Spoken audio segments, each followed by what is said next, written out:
बिस्मिल्लाहिर्रहमानिर्रहीम। अस्सलाम वालेकुम टू माय डियर स्टूडेंट्स। अच्छा बच्चों, ऐसा है कि पीटीबी की बुक है, क्लास 8 है, मैथमेटिक्स है। इस बुक इसी पर जब हम काफ़ी देर से बच्चों काम कर रहे हैं और काम करते हैं। चैप्टर नंबर 2 हमने फैक्टराइजेशन बहुत अच्छा से किया, होपफुली कि आपने अंडरस्टैंड किया होगा। उसके बाद हम लोगों ने चैप्टर 5 कर रहे हैं इंफॉर्मेशन हैंडलिंग का। उसमें हमने 3 टॉपिक्स किए। मीन किया, अर्थमेटिक मीन भी उसे बोलते हैं। उसके बाद हमने मीडियन किया ग्रुप अनग्रुप में, फिर हमने उसके बाद मॉड किया ग्रुप अनग्रुप में। और होपफुली कि आपने बहुत अच्छा उसको अंडरस्टैंड किया होगा, प्रैक्टिस में भी रहे होंगे। तो बहरहाल सब्सक्राइब कीजिए, शेयर कीजिए अपने फ्रेंड लिस्ट में, ठीक है अपना। और दूसरा क्या कहते हैं, वर्किंग भी कीजिए और चैनल को ध्यान से देखिए, कम्प्लीटली वीडियो को ध्यान से देखा करें, ताकि ऐसा कोई भी पॉइंट जो मैथ्स करवाते हुए आप लोग स्किप कर जाओ तो ये ना हो कि वो आप मतलब बिल्कुल आपकी नज़र से गुजर जाए। तो अगर आप बहुत ध्यान से देखोगे तो अंडरस्टूड है कि उस पर ग्रिप भी कर सकोगे। एनीवे जी, हमारे पास जो आज का टॉपिक है 202 पेज नंबर है। तो मैयर ऑफ डिस्पर्शन हमारे पास टॉपिक बच्चों आएगा। और मैयर ऑफ डिस्पर्शन के बाद आज हम पढ़ेंगे रेंज का, वेरिएंस का और स्टैंडर्ड डेविएशन। 3 टॉपिक्स हैं। तो देखते हैं कि हमारा लेक्चर बेसिकली कहाँ तक कंटिन्यू होता है।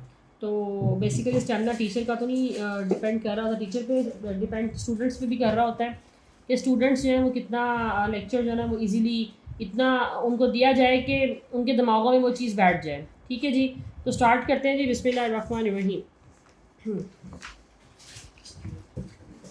जी स्टूडेंट्स बहुत ध्यान से देखिएगा। टॉपिक है मैयर ऑफ डिस्पर्शन।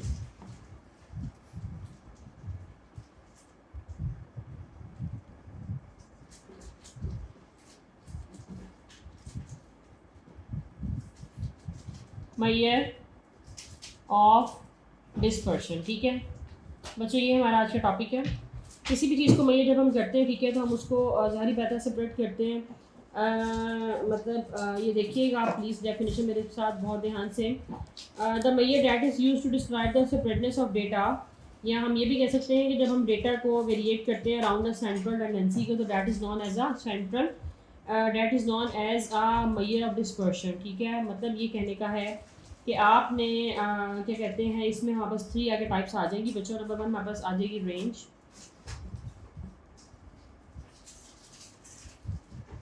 सेकंड हमारे पास आ जाती है वेरिएंस।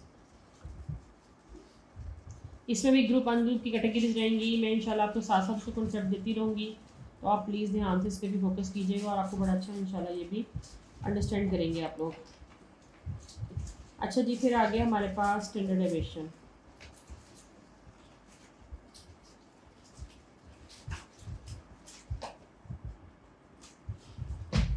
ठीक है बच्चों, इसको हम लोग ना S.D से भी जान लेते हैं कि ये बेसिकली स्टैंडर्ड डेविएशन की एब्रीविएशन ऑफ S.D। ठीक है, S.D की स्टैंडर्ड S.D जो है वो एब्रीविएशन है, ठीक है इसका। और वेरियस का आपके पास स्केयर होता है, और अगर हम स्केयर का स्केयर रूट लेते हैं तो वो स्टैंडर्ड डेविएशन बन जाता है। बाहर अभी इसमें मजीद काम करते हैं, आपको समझाती हूँ क्या है। तो याद रखिएगा कि मैयर ऑफ डिस्पर्शन में 3 कैटेगरीज आगे आ जाती हैं बच्चों। रेंज है, वेरियंस है। First one is a range variance and third one is a standard deviation. तो किसी भी चीज़ को जब आपने मैयर करना होता है, ठीक है, variation around a central value, ठीक है, that is known as a measure of dispersion. तो सबसे पहले तो हम देखते हैं हमारे पास रेंज क्या होती है। व्हाट इज अ रेंज, कि रेंज हमारे पास होती क्या है। रेंज बोलते हैं the difference between the highest value and the smallest value. ठीक है, मतलब ये है कि डेटा में, अनग्रुप डेटा में आपने क्या लेना है, डिफरेंस लेना है between the highest value and the smallest value. और उस डिफरेंस को जब हम मतलब ले लेते हैं, अटैम्प्ट कर लेते हैं, तो this is known as a range. ठीक है, तो बच्चों मैं इसकी डेफिनेशन वैसे लिखवा भी देती हूँ कि रेंज की डेफिनेशन 2 मार्क्स की शॉर्ट में आप लोगों को आती है। तो बहुत ध्यान से इस पर फोकस कीजिएगा, ठीक है, और अंडरस्टैंड भी कीजिएगा। मुझे उम्मीद है कि आप इसको अंडरस्टैंड करेंगे तो आपके लिए तो मुश्किल नहीं रहेगा। बहुत इजी डेफिनेशन है बच्चे। Range is the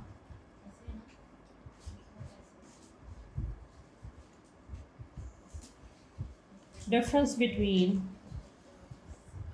the largest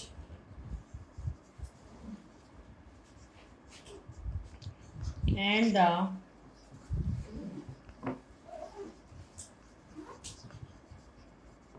smallest values।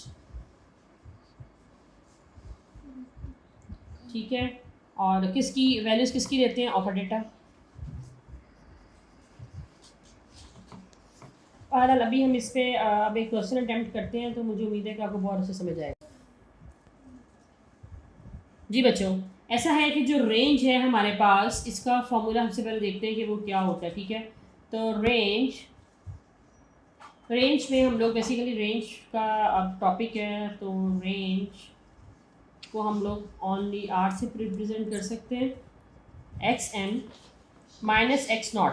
ठीक है, एक्स एम का मतलब है highest value in a data and X naught का मतलब है lowest value in a data. ठीक है, फॉर एग्जांपल मैं आपसे कहती हूँ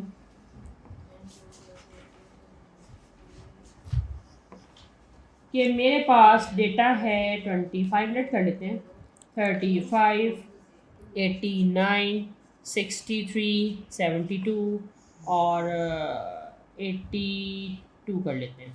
ठीक है जी, ये मेरे पास ना डेटा गिवन है। तो सबसे पहले हम क्या निकालेंगे, एक्स एम निकालेंगे और उसमें हम लोग इसके बाद एक्स नॉट निकालेंगे।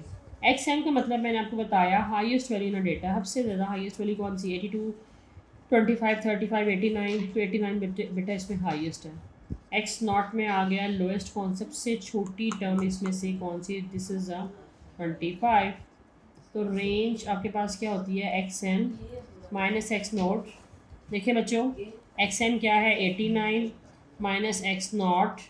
जब हम 89 में से 25 को माइनस करेंगे तो आंसर आ गया 64।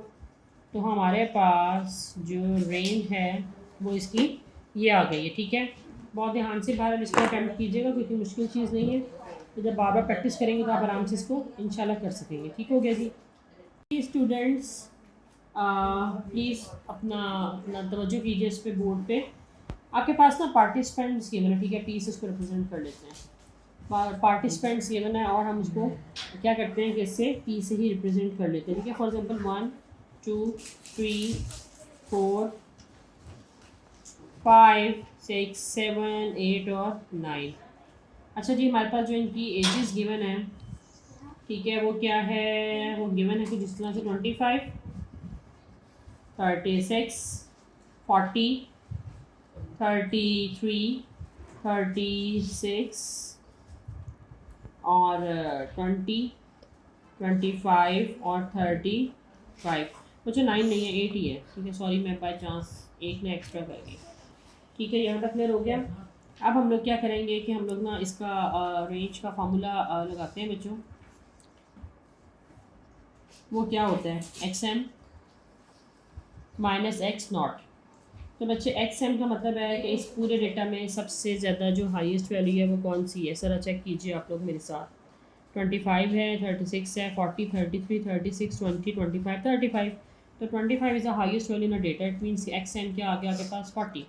X naught is the lowest value in a data. ठीक है, तो आपने देखना है कि इस पूरे डेटा में सबसे ज़्यादा जो लोएस्ट वैल्यू है वो कौन सी है। तो आप बहुत तवज्जो से देखें, इसमें आपके पास 25, 20, 20 है बच्चे। 20 is the lowest value in a data, it means x not की वैल्यू ये है। तो आपके पास जो रेंज आ जाएगा वो क्या आएगा, 40 में से 20 माइनस करें तो 20 इज़ योर आंसर। होपफुली कि आपने प्रॉपरली इसको अंडरस्टैंड किया होगा। Is a measure of variability.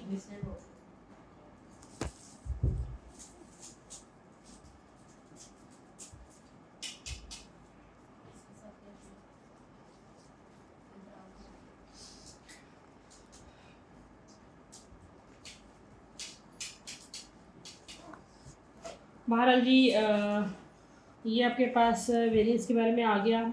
हम ये भी कह सकते हैं कि वेरिएंस बच्चे ये भी ग्रुप और अनग्रुप दो तरह में आपके पास आएगा। ठीक है, और इसको आगे लेके चलते हैं टॉपिक को।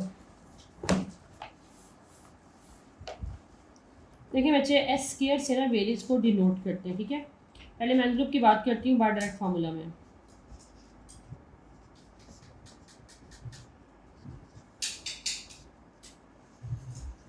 बेटा ये अनग्रुप है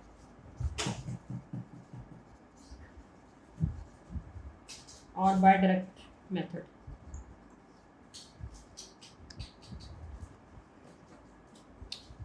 सॉरी,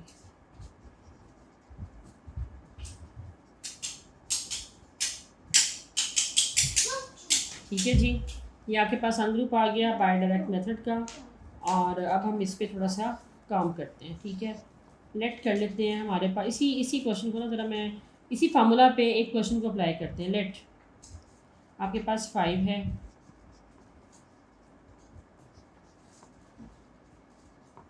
ठीक है, ये आपके पास ना वैल्यूज़ गिवन है और ये कहा गया कि फाइंड द वेरिएंस। तो बच्चे बड़ा ही आसान है, कोई इसमें इशू है ही नहीं। एक्स आपके पास सारा एक तरह से ये गिवन है, इसी का एक्स स्क्वायर बना लेते हैं। एक्स क्या है 5 7 8 11 6 9 और 10। 5 का स्क्वायर क्या आएगा? 5 5 ज़ा 25, 7 7 ज़ा 49, 8 8 ज़ा 64, 11 मल्टीप्लाई 11 121, 6 6 ज़ा 36, 9 9 ज़ा 81 एंड 10 मल्टीप्लाई 10 100। ठीक है, अब सम ऑफ एक्स ले लीजिए बच्चों and sum of X square ले लीजिए। तो सम ऑफ एक्स जब हम लेंगे तो this is equal to 56। Now आप कैलकुलेटर उठाइए, इस पूरे कॉलम को ऐड कीजिए तो this is equal to 56 now. ठीक है, सम ऑफ एक्स स्क्वायर जब हम लेते हैं तो आपके पास ये वाला पूरा कॉलम जो एक्स स्क्वायर के बच्चे ये आ जाएगा और जब ये आ जाएगा तो इसकी कुछ फॉर्म इस तरह से बनेगी कि दिस इज़ इक्वल टू 476। ठीक है, और कोई इतना मुश्किल नहीं है। ठीक है, जस्ट मैंने अभी इस फार्मूला को अप्लाई करना है, मगर मैं इतने क्वेश्चन को ना रहने दूँगी और बाकी बोर्ड सारा मैं रेज करूँगी, फिर मैं आपको बताऊँगी कि मैंने किस तरह से इस फार्मूले पे इस सारे डेटा की कैलकुलेशंस को अप्लाई करना है। ठीक है, ये फार्मूला है सम ऑफ एक्स कितना था 56। ठीक है, तो जहाँ मेरे पास सम ऑफ एक्स था वहाँ मैंने 56 लिख दिया। एन का मतलब ये है how many values are here 1 2 3 4 5 6 7। तो टोटल बच्चों हमारे पास जो ये वैल्यूज हैं दे आर 7। ठीक है, तो जहाँ जहाँ एन है वहाँ पे हम 7 को अप्लाई कर देंगे। ठीक है, सम ऑफ एक्स स्क्वायर कितना है हमारे पास 476 और 7 पे डिवाइड कर दीजिए। बच्चे एक बात हमेशा याद रखिएगा, आपने कभी भी 56 का स्क्वायर पहले नहीं लेना। आपने पहले ब्रैकेट के अंदर जो भी मौजूदा डेटा उसको आपने सॉर्ट आउट करना है, सॉल्व कीजिए, देन आप उसका स्क्वायर जो है बाद में अप्लाई करेंगे। ठीक है, पहले तो 476 को 7 पे डिवाइड कीजिए, 476 को हमने 7 पे डिवाइड किया तो हमारे पास आता है 68। ठीक है, 56 को 7 पे करेंगे तो 8 आ जाएगा और 8 का स्क्वायर अब हम नेक्स्ट स्टेप में लेंगे। 8 8 ज़ा 64, तो 68 माइनस 64 करेंगे तो दिस इज़ इक्वल टू 4। कितना आसान है बच्चों ये। ठीक है, तो बात वही है कि मैथ्स प्रैक्टिस मांगता है, तवज्जो मांगता है आप लोग कि अगर आप इस पर तवज्जो की करेंगे तो मेरा नहीं ख्याल कि ये कोई बड़ी कोई मुश्किल चीज़ है। बस कुछ लोग होते हैं जो थोड़ा सा भागते हैं इस सब्जेक्ट से कि शायद इसमें स्कोर करना मुश्किल है, इसको अंडरस्टैंड करना मुश्किल है, लेकिन practice makes a man perfect. ठीक है, अपने हाथों को चलाइए, अपने सेंसेस पूरी रखिए।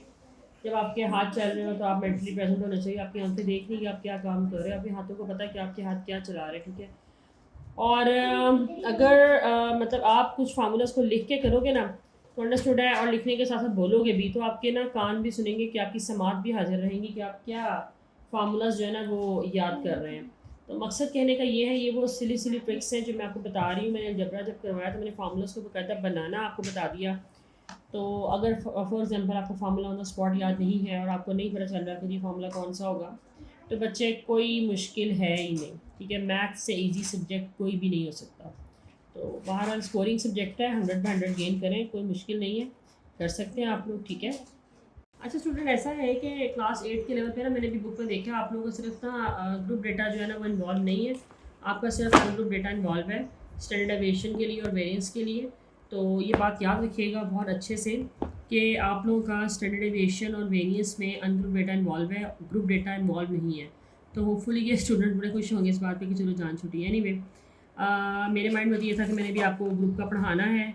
तो बहरहाल जी अब ऐसा करते हैं कि अब हम थोड़ा सा मूव करते हैं स्टैंडर्डाइजेशन की तरफ, थोड़ा सा आपको उसके बारे में बता दूँ ताकि इस टॉपिक को आज वाइंड अप किया जाए और फिर हम इसके बाद किसी नए चैप्टर की तरफ मूव करें। अगर आप लोग कोई और चैप्टर चाहते हैं ऐसा जो मतलब कमेंट सेक्शन में जाएं, मुझे बता दें कि भाई आप इंडेक्स में आके कि जहाँ फील कर रहे हो कि जी ये चैप्टर हमारे लिए थोड़ा सा प्रॉब्लम क्रिएट कर रहा है या नहीं आ रहा है, तो मैं इंशाल्लाह उसको ज़रूर प्रेफर करूँगी और मैं आपके प्रेफर करने पर कोशिश करूँगी कि उसी को हम लोग पहले अटैम्प्ट करें। ठीक है, अलजबरा चैप्टर नंबर 2 मैं करवा चुकी हूँ, 5 आपके पास स्टैटिस्टिक्स एंड प्रोबेबिलिटी था, ये भी हमारा कंप्लीट हो गया, 2 चैप्टर बच्चे हमारे पास हो गए। ठीक है, इसके तो आप लोग प्लीज़ कमेंट सेक्शन में जाएँ, चैनल को सब्सक्राइब कीजिए।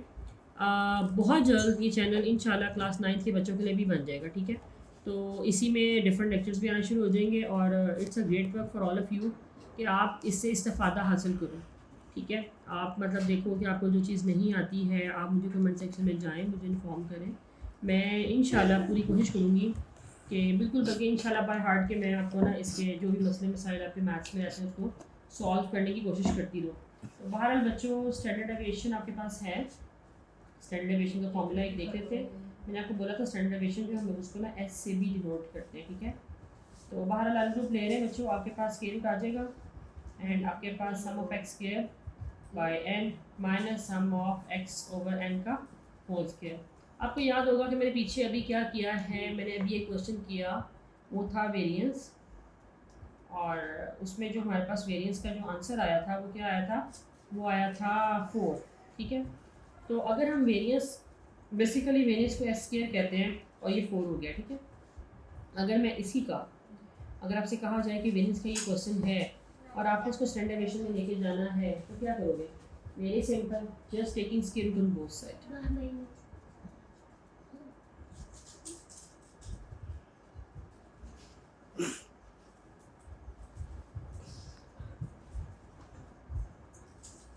बच्चों मैंने क्या किया, मैंने taking square root on both side लिखा, तो S square is equal to 4, तो एस इज इक्वल टू क्या आ जाएगा, 2 आ जाएगा ना। तो कितना आसान तो यहीं से हो गया है। अदरवाइज सिंपल वही कैलकुलेशंस करनी है, जो भी आंसर आएगा उसका एट द एंड आपने ऐसे ही स्क्वायर रूट ले लेना है। This is the required answer of the standard deviation, ठीक है। प्लीज़ बच्चों वर्क करें, मैं आपको मोटिवेट करती हूँ बार बार सिर्फ इसलिए कि आप जैसे बच्चे ही हैं जो बहुत अच्छी अच्छी पोजीशंस लेते हैं, पोजीशंस को मेंटेन रखते हैं और हार्डवर्क करते हैं, ठीक है। तो अब मैं आज सारा दिन बल्कि वेट करूँगी, मुझे बहुत अच्छा लगेगा कि कल तक हम लोग इस चीज़ को डिसाइड कर लें कि हमने इस सारे चैप्टर्स में से कौन सा चैप्टर नया सेलेक्ट करना है। अदरवाइज़ इंशाल्लाह क्लास 9 हमारी जो है उसके जो जितने भी हमारे लेसन्स हैं वो अपलोड होना शुरू हो जाएंगे, और उसमें जितने बच्चों को जो जो कॉम्प्लिकेशंस रहती हैं मैं वो भी पूरी कोशिश करूँगी कि मैं उसके साथ साथ करवाती रहूँ। और बच्चों याद रखें कि मैं इसके साथ साथ ना 5 ईयर्स भी करवाऊँगी 9th क्लास में, 9th के 10th के सो ऑन, ठीक है। तो प्लीज़ वीडियो को कम्प्लीटली वॉच किया करें ताकि किसी किस्म का मसला आता है, और अपने दोस्त बाप में मिलने वालों में चैनल को प्लीज़ शेयर करें, सब्सक्राइब कीजिए, वॉच टाइम जो है वो अपना लेसन का पूरा किया करें ताकि आपके माइंड में रहे कि जितना जल्दी आप इसको मैथ्स को सीखना चाहेंगे तो मुझे कमेंट सेक्शन में भी जाएंगे और मुझे बताएंगे, रिमार्क्स मिलेंगे तो मुझे पढ़ाने का मज़ा आएगा। मुझे लगेगा कि मेरे स्टूडेंट जो है ना जितने भी हैं, ठीक है, वो सब मेरे साथ हैं इस वक्त। तो थैंक यू वेरी मच बच्चों, इंशाल्लाह कल मिलते हैं, ठीक है, और एक नई वीडियो के साथ। और मुझे इंतज़ार रहेगा आपके सवाल का, आपका इंशाल्लाह मैं जवाब इंशाल्लाह वीडियो के दौरान ही दूंगी। तो पीटीबी की बुक है, क्लास 8 की है, 2 चैप्टर अप्रॉक्सीमेटली मेरे वाइंड अप हो चुके हैं, ठीक है। अलजबरा एंड दूसरा वाला अलजबरा था और थर्ड 5 वाला था इंफॉर्मेशन हैंडलिंग, ठीक है जी। इंशाल्लाह कल मिलते हैं, अल्लाह हाफ़िज़।